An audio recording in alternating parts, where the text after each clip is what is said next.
Welp, it's about that time again. The games aren't hitting, my views are low, and it seems like everything cool is on some sort of break. So the question is, what do we do now? Well, I made a video about a year ago with this exact same premise, and I'm not going to delay anymore, so here you go. Here are 5 more games to cure your gaming boredom. I hope you enjoy. Anton Blast is the first game on this list. Anton Blast is an indie platformer, and it's honestly kind of insane. Like everything from the gameplay to the story and even the graphics, it just screams insane and rebellious. Anton Blast is about a red man named Anton who, after getting his soul stolen by the devil because the devil was jealous of his red skin, goes on a quest to take back his soul and beat the devil up.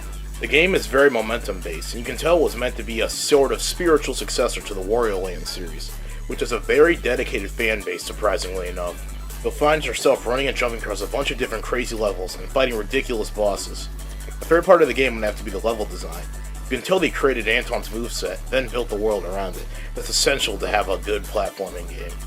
And man, this game does not hold back. You're probably going to struggle a bit, especially in the later half of the game, and the final level was very, very tough, but it's very fun and rewarding. So Anton Blast is a blast, so go buy it now. We all love zombies, right? Whether it be The Walking Dead, that one anime zombie show, DayZ, we all have a little bit of zombie every once in a while. What would it be like to truly live in one of these worlds?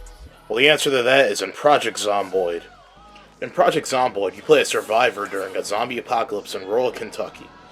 What you do is try to survive by any means possible. I won't lie, I really suck at this game. I'm probably not the most qualified person to talk about this, but I do have like 80 hours in this game. Now this game is permadeath, so that means once your character is dead, they're dead for good. But the cool thing is that you can spawn in as a different character and go grab your loot, provided that your body isn't surrounded by thousands of zombies. In Zomboid, the first thing you gotta do is survey your surroundings and find somewhere safe. Do your typical zombie survivor stuff, break into people's houses, steal all their loot, run away from zombies when you can, and you work on your stats by watching VHS tapes and reading books. But don't get me wrong, it is inevitable that you're gonna die. You'd be doing so well, then a zombie appears out of nowhere, bites you, and you're dead. The game has some mechanics that are required getting used to, and there are some points where the game is just straight up unfair, but I do really like it, and I hope the game gets completed one day. So yeah, you should definitely go try it out. Now, this next one is going to be a little controversial. Final Fantasy XV is probably the most hated mainline entry in the series. I think it's wrongfully so. Final Fantasy XV isn't perfect, and I'm not a huge Final Fantasy fan, just in general, but I do believe that Final Fantasy XV is a very good game. And I think it comes down to the world building and exploration.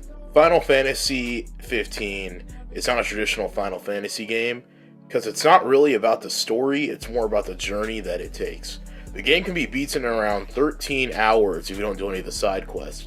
With side quests, the game becomes an almost 200-hour affair. Final Fantasy XV is about Prince Noctis, who has to travel across the world to meet up with his bride-to-be, Lady Lunafreya, and their marriage will hopefully stop the war against their respective kingdoms.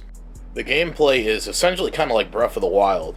You go around doing side quests, and there's essentially shrines in the game, which are dungeons, which give you extra summons and loot. But yeah, game is great, go buy it now. Next up is going to be Mother 3.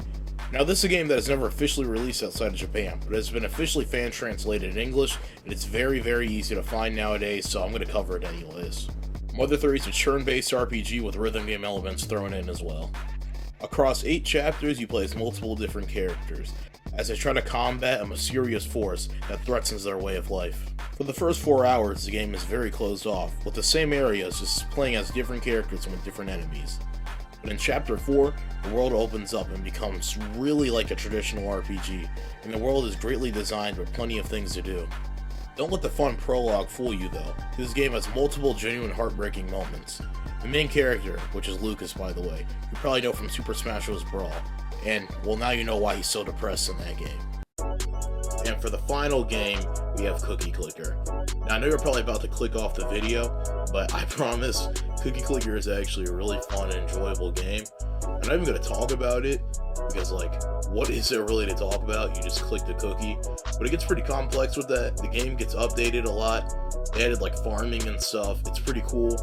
Go check it out.